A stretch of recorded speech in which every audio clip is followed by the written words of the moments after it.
గత వారం Pushpa cinema special show సందర్భంగా సంధ్యా థియేటర్లో ఏదైతే cine hero Allu Arjun Pushpa 2 cinema special show సందర్భంగా అక్కడికి వచ్చేయడం వల్ల అల్లు అర్జున్ గారు రావడంతో తొక్కిసలాట జరిగి అక్కడే ఉన్న అల్లు అర్జున్ అభిమాని కుటుంబ సభ్యులతోటి వచ్చిన రేవతి అనే మహిళ మృతి చెందడం చాలా బాధాకరం.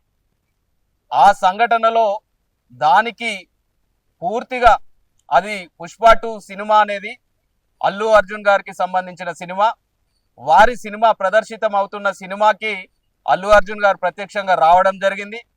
వారు పుష్ప సినిమాకి జాతీయ వ్యాప్తంగా ఏదైతే అల్లు అర్జున్ గారు ప్రచారం ఏ విధంగా చేసినారో మనం చూసినాం. ఆ సినిమాకి దేశవ్యాప్తంగా క్రేజ్ ఉంటే స్వరాష్ట్రంలో తెలంగాణ రాష్ట్రంలో మన తెలుగు గడ్డ మీద ఎంత క్రేజ్ ఉంటుంది అనేది ప్రత్యేకంగా చెప్పనక్కర్లేరు. ఆ యొక్క షోకి అల్లు అర్జున్ గారు రావడం కారణంగా తొక్కిసలాట జరిగి తెలంగాణ రాష్ట్ర మహిళ అల్లు అర్జున్ అభిమాని రేవతి గారు మృతి చెందడం చాలా బాధాకరం. దాని మీద విచారణ చేసిన పోలీసులు చట్టపరంగా ఆ యొక్క సినిమా థియేటర్ యాజమాన్యం మీద, అదేవిధంగా ఆ సినిమాకు సంబంధించిన హీరో అయిన అల్లు అర్జున్ గారి మీద చట్ట ప్రకారం చర్యలు తీసుకోవడానికి పోలీస్ డిపార్ట్మెంట్ చర్యలు తీసుకుంది. ఈరోజు అల్లు అర్జున్ గారిని అరెస్ట్ చేయడం జరిగింది.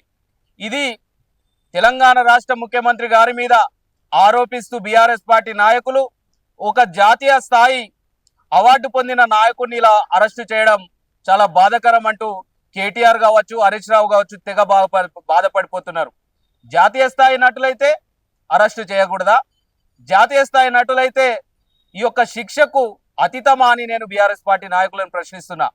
బీఆర్ఎస్ పార్టీ నాయకులు ఈరోజు తెలంగాణ రాష్ట్రంలో తెలంగాణ మహిళ ఒక రేవతి అనే ఒక మహిళ తెలంగాణ కావచ్చు, ఇతర రాష్ట్రం కావచ్చు, ఎవరైనా ఒక మహిళ ప్రాణానికి వీళ్ళు సంఘీభావం తెలపలేదు. కానీ ఈరోజు జాతీయ నటుడు అంటూ అల్లు అర్జున్ గారిని అరెస్టు చేస్తే తెగ బాధపడిపోతున్నారు.